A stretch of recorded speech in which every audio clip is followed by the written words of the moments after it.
बघा, शिळ्या चपात्या जर उरल्यान कुणी खात नसेल ना, तर मस्त अशी चटपटीत रेसिपी बनवून द्या. आणि घरातले रोज म्हणतील की 2-3 चपात्या शिल्लक करा आणि मला असं करून दे. तर चला रेसिपीला सुरुवात करूया. नमस्कार मंडळी. तर बघा, इथे मी बेसन पीठ घेते.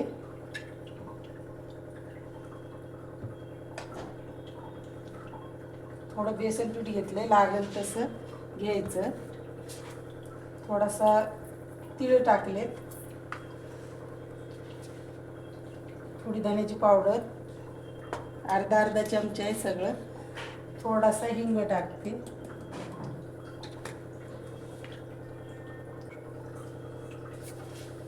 चवीपुरतं मीठ टाकलंय आणि हा ठेचा करून घेतलाय. तर ह्याच्यात काय टाकलंय मी, लसूण, हिरवी मिरची आणि थोडंसं अद्रक आणि थोडीशी कोथिंबीर, ती ह्याच्यात टाकून घेऊ. चिरलेली कोथिंबीर आहे मुठभर, ती टाकली. आणि मेथी आहे, मेथी चिरून मस्त धुवून चिरून ठेवली होती, ती पण ह्याच्यात एक मुठभर टाकून घेऊ.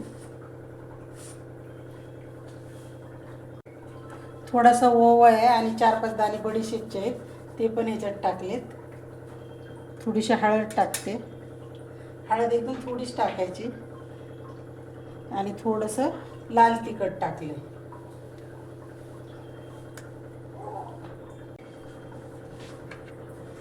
थोडीशी जिऱ्याची पावडर टाकली. आता हे सगळं बघा मिक्स करून घेते. लागेल तसं थोडंसं पाणी टाकायचं, जास्त पाणी नाही टाकायचं. आणि जर बेसन पीठ वाटलं कमी आहे तर थोडंसं आपण याच्यात बेसन पीठ परत घेऊ. थोडं थोडं पाणी करून टाकायचं.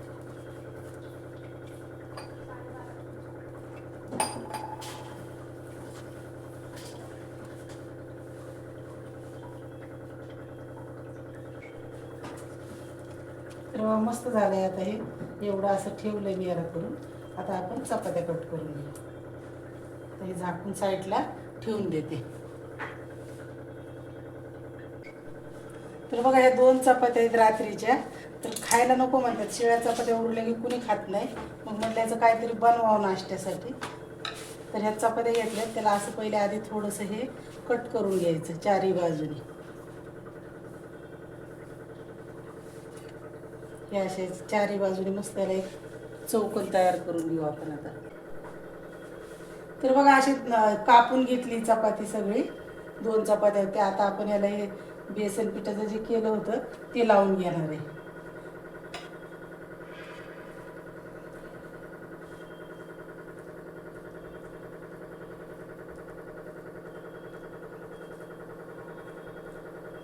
हे पूर्ण सगळ्या साईडला लावायचं असं. याच्यात तुम्ही पालक असेल तर पालक टाकू शकता, कुठल्याही भाज्या टाकू शकता जी आपली पोरं खात नाहीत, लहान पोरं खात नाहीत ना, मग त्या भाज्या टाकायच्या ह्याच्यात. आणि याला असं पलटी करून घ्यायचं.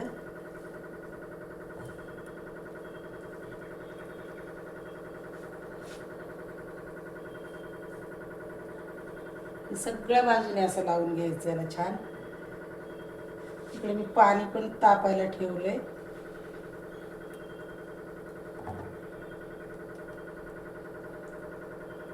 ही मेथी लावली टाकली ना, म्हणून ते पडतंय खाली. तर काय हरकत नाही पडलं तरी पण.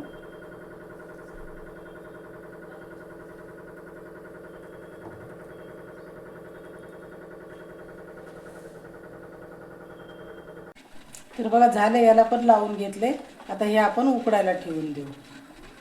तर मी इथं पातेल्यात पाणी ठेवलंय तापायला, पाणी पण छान तापले. आणि आपण आता हे बनवलं होतं हे त्याच्यामध्ये उकडायला याला 10 मिनटं ठेवून देऊ.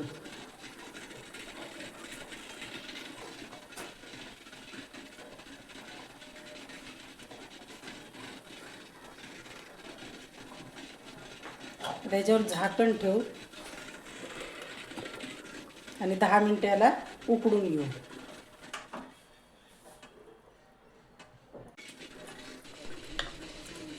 तर बघा, 10 मिनटं झालेत आणि छान उकडले. आता हे आता गॅस बंद करून घेते आणि याला थंड करून घेऊ. तर बघा, हे छान उकडलेत आता आणि तेल पण तापायला ठेवलंय मी. आता आपण याला कट करून घेऊ.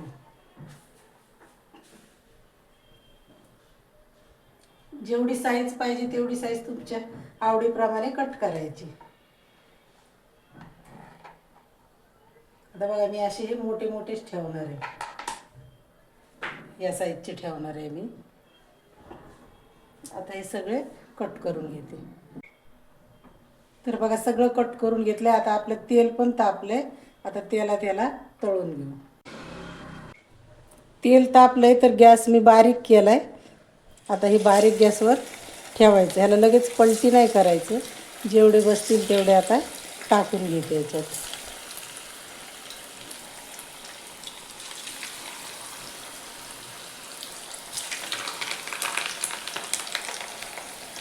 त्याला 1 मिनटं होऊ द्यायचे आणि नंतर पलटी करायची. तर बघा झाला 1 मिनटं. याला असे हळू हाताने पलटी करून घ्यायचे म्हणजे तुटणार नाहीत. हे असे खालीवर करून घ्यायचे म्हणजे छान होतात सगळे.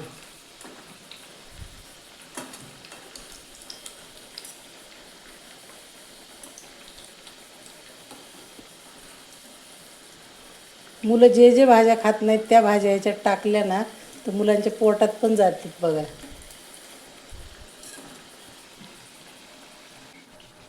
तर बघा सगळे पलटी करून घेतले होते आणि आता छान खुसखुशीत झाले. ह्याच्यात तेल राहत नाही, काही नाही अजिबात. खमंग होतात मस्त.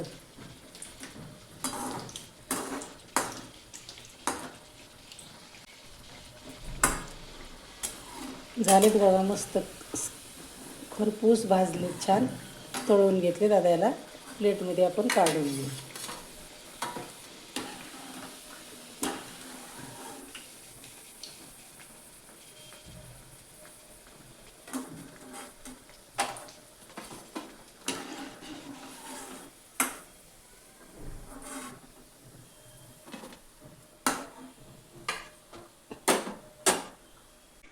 तर बघा झाले हे बनवून तयार.